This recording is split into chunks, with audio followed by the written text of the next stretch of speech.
A continuación, te voy a dejar con un estudio inédito de John MacArthur con respecto a la Navidad. Este estudio que te voy a presentar en un formato audiovisual y que no está en ninguna otra plataforma, lo puedes encontrar en forma escrita en la página oficial Gracias a Vosotros. Pero como te lo voy a dejar de manera audiovisual, te pido que te suscribas a este canal si este contenido te es de edificación. Vas a ver una breve historia sobre la Navidad y cómo Satanás busca de 6 maneras diferentes arruinar la Navidad, ya sea desde la orgullosa indiferencia o el exceso de familiaridad hasta la religiosidad misma. Así que bienvenidos y que tengan una hermosa Navidad y los dejo con el pastor John MacArthur. ¿Por qué tanta gente no entiende el verdadero significado de la Navidad? 6 maneras en que Satanás está robando la Navidad. La mayoría de la gente en el mundo se perderá la próxima Navidad. ¿Cómo puede ser? Pero, ¿cómo puede alguien perderse la Navidad con la cantidad de propaganda, publicidad y promoción que esta fiesta recibe cada año? Porque a pesar de que muchos celebran la Navidad cada año, la mayoría no sabe de qué se trata. A pesar de toda la promoción de la Navidad hecha por los medios de comunicación, la mayoría de la gente la perderá porque se ha tornado en algo poco claro. Para aquellos de nosotros que conocemos y amamos al Señor Jesucristo, la Navidad es un tiempo para enfocarse en su nacimiento. Pero aún nosotros podemos quedar atrapados en un torbellino de actividades cerca del tiempo de la Navidad y perderla en un sentido práctico. Satanás ha atestado el concepto cristiano de la Navidad con tanta parafernalia inútil que su verdadero significado se pierde fácilmente. Una breve historia de la Navidad. La mayoría de los estudiosos dudan que el 25 de diciembre sea la fecha verdadera del nacimiento de Cristo. No hay sustento bíblico para ello, y sí alguno en contra. Esa fecha fue decidida por la Iglesia en Roma en el siglo IV, y tenían motivos específicos para hacerlo. Muchos de los primeros habitantes de la Tierra adoraban al Sol porque dependían del curso anual del Sol en los cielos. La mayoría de la gente tenía fiestas en el tiempo del solsticio de invierno, mediados de diciembre, un momento en el cual los días eran más cortos. Ellos construían hogueras para darle al dios del sol fuerza y revivirlo. Cuando se veía que los días se alargaban, había un gran júbilo. Los padres de la iglesia en Roma decidieron celebrar el cumpleaños de Cristo en el solsticio de invierno. Fue su intento de cristianizar las celebraciones paganas populares, pero no lograron que la gente se ajustara. En cambio, las festividades paganas continuaron y nos quedamos con una mezcla bizarra de elementos paganos y cristianos que caracteriza nuestra moderna celebración de Navidad. Los siguientes ejemplos le darán alguna idea de cuántas costumbres paganas conforman lo que hoy conocemos como Navidad. Para los romanos, el mes de diciembre marcaba el Festival de Saturnalia, del 17 al 24 de diciembre. Una de las costumbres más comunes durante ese festival era darse regalos. De ahí proviene, por lo que sabemos, la idea de intercambiarse regalos. La corona siempre verde también deriva del Festival de Saturnalia, durante el cual los hogares eran decorados con ramas de hojas perennes. Los druidas de Inglaterra juntaban muérdago sagrado para sus ceremonias y decoraban sus casas con él. Se cree que el primer árbol de Navidad fue instituido por Bonifacio, un misionero inglés en Alemania en el siglo VIII. Se supone que él sustituyó los sacrificios al roble sagrado del dios Odín con un abeto adornado en homenaje a Cristo. Algunos afirman que Martín Lutero introdujo el árbol de Navidad iluminado con velas. Santa Claus es una contracción de San Nicolás, un obispo en Asia Menor durante el siglo IV, conocido por su extraordinaria generosidad. A él se le asoció más tarde con la entrega de regalos a fin de año. San Nicolás fue adoptado por los Países Bajos como el santo patrón de los niños. En vísperas de San Nicolás, los niños dejaban sus zapatos llenos de heno para el caballo blanco del santo. No es de extrañar que tanta gente se pierda la Navidad. La sencillez del nacimiento de Cristo se ahoga en un mar de tradiciones, muchas de ellas de origen pagano. Aún peor, cuando Cristo nació en Belén, la mayoría de la gente de ese día se lo perdió. En los siguientes relatos del Evangelio, veremos 6 maneras de cómo las personas no entendieron Navidad y aprenderemos a evitar cometer el mismo error nosotros mismos. Preocupación ignorante. Lucas 2:7 dice, y dio a luz a su hijo primogénito, y lo envolvió en pañales, y lo acostó en un pesebre, porque no había lugar para ellos en el mesón. La primera persona que se perdió la Navidad era el posadero. Él no había podido recibir a María y José, porque no había lugar para ellos. Al parecer, él era indiferente a su situación. No hay ninguna indicación en la Escritura que él llamó para pedir ayuda. Note que el versículo 7 dice, ella dio a luz a su hijo primogénito. María se dio a luz a Jesús. Por sí misma lo envolvió en pañales. José estaba allí para ayudar, pero si era como la mayoría de los padres jóvenes, debe haber sido de poca ayuda. La gente de Oriente Medio es hospitalaria, amable y atenta. No son primitivos. Ellos no son el tipo de personas que dejarían una mujer tener a su bebé sola. Pero en este caso, lo hicieron. ¿Dónde estaban las parteras? Uno pensaría que el posadero conocía a alguien que podría haber ayudado. Lucas nos dice que le puso en un pesebre, que es un canal de alimentación de los animales. Las telas con las que envolvió a Jesús eran largas tiras de tela. Cada vez que nacía un pequeño, se limpiaba al bebé de inmediato. A continuación, se envolvían al bebé con pañales y abrigaba en una manta, tarea que era normalmente llevada a cabo por una partera. Pero María tuvo que hacerlo todo ella misma. El comentarista H. Campbell Morgan escribió, «Piense qué patético. Ella dio a luz. Ella lo envolvió en pañales». Es muy hermoso, pero qué pena, qué trágico, qué soledad, que en esa hora de todas las horas, cuando la mujer debe estar rodeada de la más tierna atención, estaba sola. El método del escritor es muy claro. Ella, con sus propias manos, envolvió al bebé con los pañales y lo acostó en el pesebre. No había nadie que lo hiciera por ella. Otra vez os digo, qué pena. Sin embargo, la gloria para el corazón de María. El Evangelio según Lucas 36.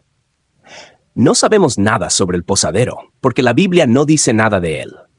Algunos analistas especulan con que Jesús nació en un establo, algunos piensan que nació en una cueva, y otros creen que nació en un patio abierto en la posada. Una cosa sí sabemos. La hospitalidad que María y José esperaban encontrar, no la encontraron. Ellos fueron rechazados. ¿Por qué el posadero se pierde la Navidad? Creo que la respuesta sencilla es por la preocupación. Él estaba ocupado. Su hotel estaba lleno debido a que había un censo en Belén. La ciudad estaba llena de personas cuyos ancestros venían de allí. Ya que Belén era la ciudad de David, todos los que eran de la línea de David estaban allí, incluyendo a José y María. El posadero no fue necesariamente hostil y poco comprensivo. Él estaba simplemente ocupado. Muchas personas son como el posadero. Sus almas están llenas de cosas inútiles, con cosas que no importan. Como resultado, se pierden el Cristo de Dios. Nuestra sociedad está llena de lo innecesario, lo insignificante y sin sentido. Gastamos una fortuna en acumular cosas que les permitirán a nuestros niños pelearse por ellas cuando muramos. Y nuestro tiempo es devorado por las exigencias que nuestras cosas nos crean. La gente se pierde a Cristo en la época de Navidad, porque Él es desplazado por un mundo que determina lo que deben pensar, hacer y comprar. Al igual que el posadero, la gente hoy en día está preocupada. El posadero no sabía nada sobre el bebé que María dio a luz, y ellos tampoco. Ellos no saben quién es Cristo y por qué Él vino. En cambio, están ignorantemente preocupados por lo mundano y lo que no tiene sentido. Qué triste es que muchas personas viven sus vidas en pos de los mismos, solo para despertar un día en la eternidad sin Dios. Consigue en Amazon esta edición, que es la versión más completa de la obra El progreso del peregrino. Viene enriquecida con ilustraciones, referencias bíblicas, una guía de estudio y un mapa del viaje espiritual hacia la ciudad celestial. En la descripción y en el comentario fijado te dejo el enlace y una muestra del libro. Temor celoso. En Mateo 2 nos encontramos con otro hombre que se perdió la Navidad. Cuando Jesús nació en Belén de Judea en días del rey Herodes, vinieron del oriente a Jerusalén unos magos, diciendo, «¿Dónde está el rey de los judíos que ha nacido? Porque su estrella hemos visto en el oriente y venimos a adorarle». Oyendo esto, el rey Herodes se turbó y toda Jerusalén con él.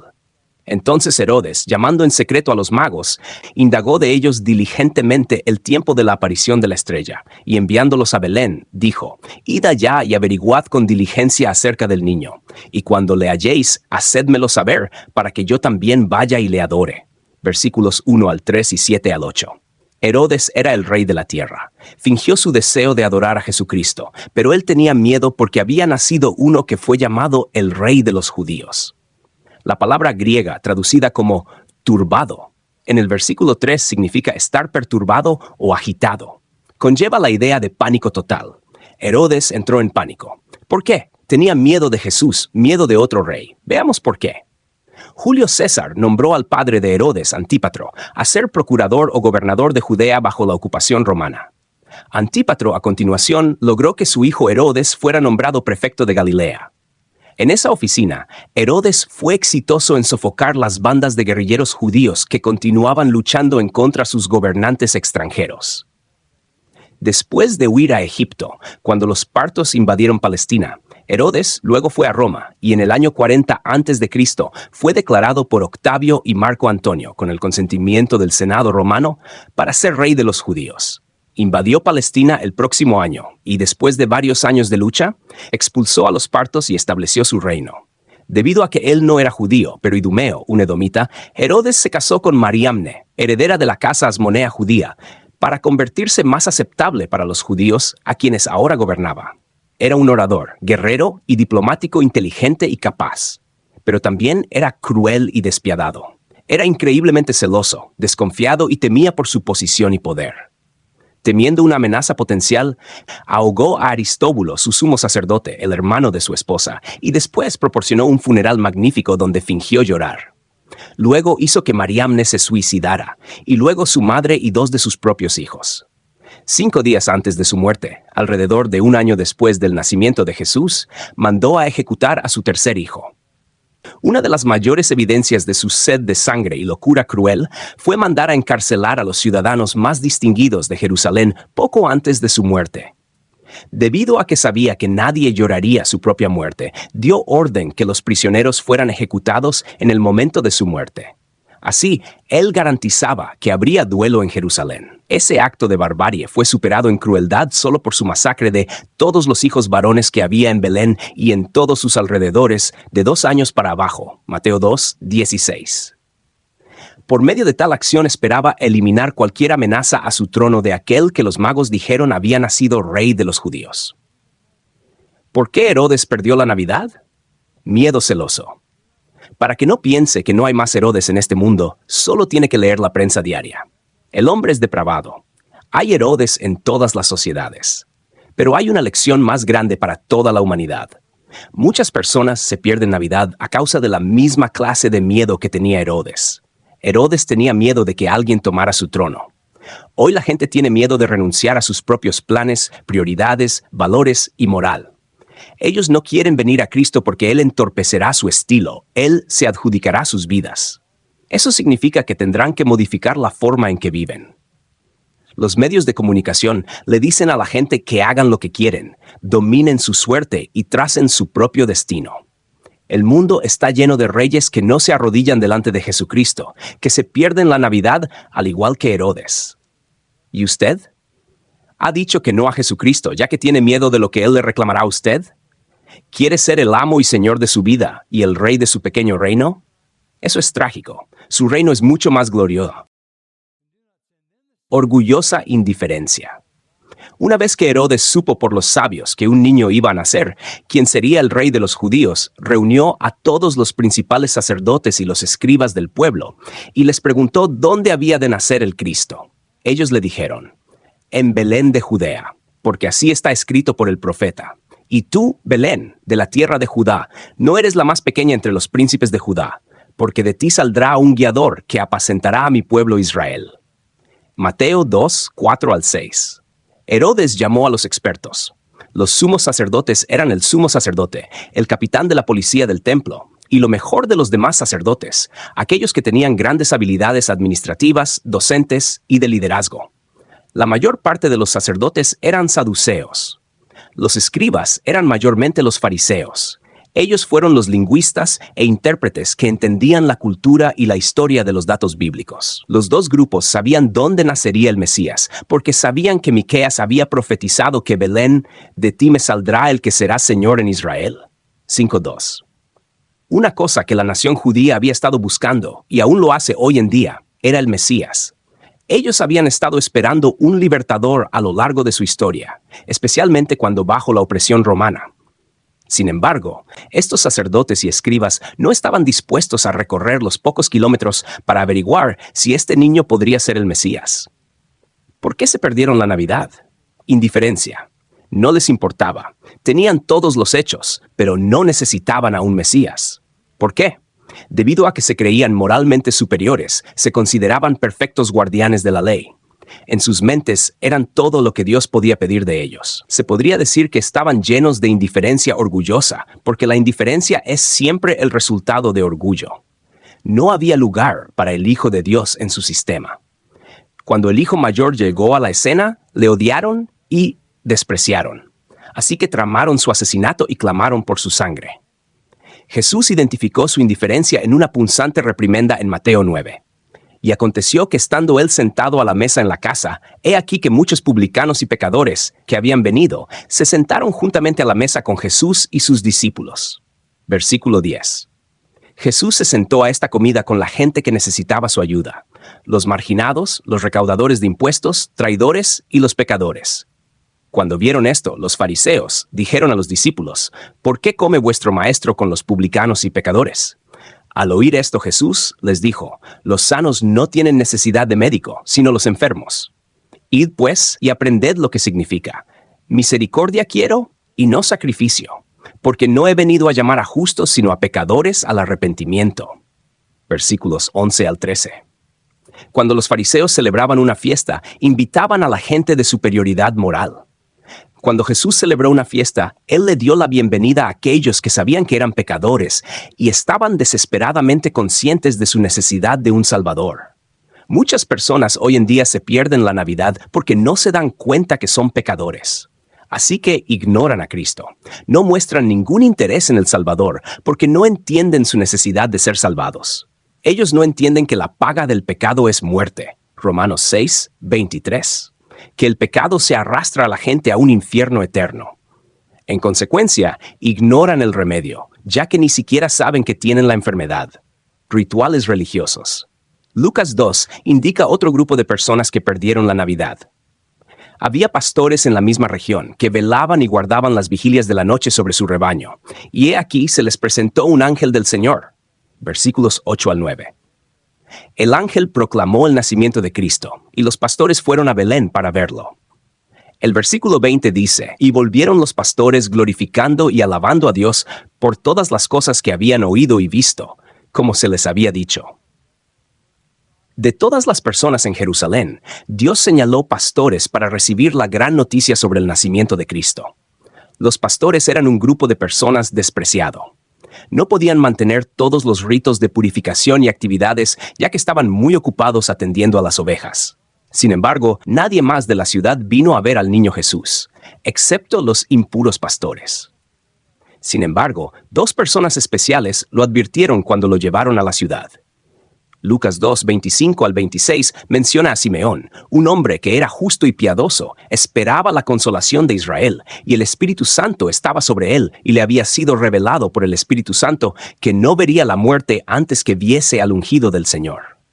Lucas 2, 36 al 38 nos dice acerca de Ana, una viuda que vio al Mesías en el templo y que hablaba del niño a todos los que esperaban la redención en Jerusalén. Versículo 28. Sin embargo, la masa de gente en Jerusalén se perdió la Navidad. El nacimiento de Cristo tuvo lugar a pocos kilómetros de distancia. Fue el cumplimiento de todos sus sueños y esperanzas, el evento que cambiaría el destino del mundo. Pero ellos se lo perdieron. ¿Por qué? La religión. Estaban tan ocupados con los ritos de su religión que se perdieron la realidad de su nacimiento. Cuando Jesús preguntó a sus discípulos, ¿quién dicen los hombres que es el Hijo del Hombre? Mateo su respuesta fue unos, Juan el Bautista, otros Elías y otros Jeremías o alguno de los profetas. Versículo 14. Todo era especulación, estaban equivocados. Jesús no encajaba en el sistema religioso de su época. Y la gente lo sabía, después que dio el Sermón del Monte. La religión maldecirá un alma más rápido que cualquier cosa, si ese algo es otra cosa que la verdadera adoración del Dios verdadero. Un sistema religioso falso da a una persona un lugar para esconderse, un lugar donde pueden mascarar su espiritualidad. La gente involucrada en varios cultos habla sobre Dios, Cristo y la Escritura, pero no conocen a Cristo. Están perdidos en medio de la religión. Entonces, el pueblo de Jerusalén se perdió la Navidad mientras eran religiosos. Idolatría. Los romanos también se perdieron la Navidad. La profecía de Miqueas sobre que el niño Cristo nacería en Belén se puso en marcha por un emperador gentil. Lucas 2, 1 al 2 dice: Aconteció en aquellos días que se promulgó un edicto de parte de Augusto César, que todo el mundo fuese empadronado. Este primer censo se hizo siendo Cirenio gobernador de Siria. Los soldados romanos registraron a la gente y realizaron el censo. A lo largo de la vida de Cristo vemos la presencia de los romanos. Antes de su muerte, apareció Cristo ante Pilatos, el gobernador romano de Judea, Juan 18, 28 al 40. Cristo fue ejecutado por los romanos, Mateo 27, 27 al 36. Guardias romanos mintieron acerca de su resurrección, propagando una historia para encubrir la realidad de que Él resucitó de los muertos, Mateo 28, 11 al 15. Todos ellos se perdieron Navidad a causa de su idolatría. Adoraban a sus propios dioses. Cristo no encajaba con ellos. Ellos adoraban a una multitud de dioses, y el pináculo de su culto era la adoración del emperador. Así que en medio de su idolatría pagana, se perdieron Navidad. El mundo actual está lleno de personas que adoran a sus propios dioses. No adoran ídolos como lo hicieron en la época de Cristo, pero todavía tenemos ídolos y dioses. Algunas personas adoran el dinero, algunas personas adoran el sexo, otros adoran coches, barcos y casas. Algunos adoran el poder y el prestigio. Esas cosas son los dioses paganos de hoy, los ídolos del siglo XXI. Y si eso es lo que está adorando, se perderá la Navidad también. Usted puede recibir algunos regalos, comer una gran cena y disfrutar de un árbol decorado de pino, pero se perderá la Navidad. El exceso de familiaridad. Tal vez lo más triste de todo es que la gente de Nazaret se perdió la Navidad. Lucas 2, 39 al 40 dice: Después de haber cumplido con todo lo prescrito en la ley del Señor, volvieron a Galilea, a su ciudad de Nazaret. Y el niño crecía y se fortalecía y se llenaba de sabiduría, y la gracia de Dios era sobre él. Cuando Jesús volvió a Nazaret, él no se parecía a cualquier otro niño. Acompañó a sus padres a Jerusalén para celebrar la Pascua cuando tenía 12 años. Desconcertó a los doctores de teología en el templo, Lucas 2, 41 al 47. Pasó 30 años de su vida en Nazaret. Sin embargo, los residentes no lo reconocieron. Lucas 4 revela la tragedia que sucedió cuando Jesús reveló su identidad a los nazarenos. Él fue a Nazaret, donde se había criado, y como era su costumbre, entró en la sinagoga el sábado y se levantó a leer. Y se le dio el libro del profeta Isaías. Y abrió el libro y encontró el pasaje donde estaba escrito: El Espíritu del Señor está sobre mí, por cuanto me ha ungido para dar buenas nuevas a los pobres. Me ha enviado a sanar a los quebrantados de corazón, a pregonar libertad a los cautivos y vista a los ciegos, a poner en libertad a los oprimidos, a predicar el año agradable del Señor. Y cerró el libro, y lo devolvió al ayudante y se sentó. Y los ojos de todos en la sinagoga estaban fijos en él. Y comenzó a decirles: Hoy esta escritura se ha cumplido, esta escritura delante de vosotros. Y todos hablaban bien de él, y se maravillaban por las palabras de gracia que salían de sus labios, y decían: ¿No es este el hijo de José? Y él dijo: En verdad os digo que ningún profeta es acepto en su propia tierra. Versículos 16 al 22, 24. La gente de Nazaret se perdió Navidad a causa de exceso de familiaridad. Ellos conocían a Jesús como el hijo de José y no le consideraban especial. Después de que Jesús terminó de hablar en la sinagoga, la gente levantándose, le echaron fuera de la ciudad y le llevaron hasta la cumbre del monte sobre el cual estaba edificada la ciudad de ellos, para despeñarle. Mas él pasó por en medio de ellos y se fue. Versículos 29 al 30. El exceso de familiaridad es algo mortal. Me encuentro con tantas personas que dicen haber sido criadas en un ambiente cristiano, pero no son cristianas. El miedo se apodera de mi corazón cuando oigo eso. El exceso de familiaridad coarta la convicción. Cuando usted ha oído algo muchas veces y no hace nada al respecto, tal familiaridad puede generar desprecio. Marcos 6 nos da el análisis de Cristo del pueblo de Nazaret. Estaba asombrado de la incredulidad de ellos. Mateo 13, 58 y añade, y no hizo allí muchos milagros, a causa de la incredulidad de ellos. El exceso de familiaridad con la verdad de la Navidad puede generar un corazón de piedra. Es mejor responder mientras que su corazón es blando, o su corazón se endurecerá y no tendrá la oportunidad de responder. Proverbios 29, 1. Conclusión. Hay muchas maneras de perder la Navidad. La preocupación ignorante, el ritual, la idolatría y la familiaridad excesiva. Pero detrás de todas esas razones está la incredulidad. Muchas personas simplemente se niegan a creer en Jesucristo. El apóstol Juan dijo, en el mundo estaba, y el mundo por él fue hecho, pero el mundo no le conoció. A lo suyo vino, y los suyos no le recibieron. Mas a todos los que le recibieron, a los que creen en su nombre, les dio potestad de ser hechos hijos de Dios. Juan 1, 10 al 12. Si usted se ha estado perdiendo la realidad de la Navidad en su vida, sepa que si recibe al Señor Jesucristo y cree en su nombre, la Navidad se convertirá en real para usted. Puede suceder hoy en día, y es entre usted y Dios. 2 Corintios 6, 1 al 2, Romanos 10, 8 al 11. Consigue en Amazon esta edición, que es la versión más completa de la obra El progreso del peregrino. Viene enriquecida con ilustraciones, referencias bíblicas, una guía de estudio y un mapa del viaje espiritual hacia la ciudad celestial. En la descripción y en el comentario fijado te dejo el enlace y una muestra del libro. Además, si quieres descubrir por qué este clásico transformó a tantos cristianos, mira ahora este video, que es una reseña con los comentarios de Sugel Michelin, John MacArthur y Charles Spurgeon.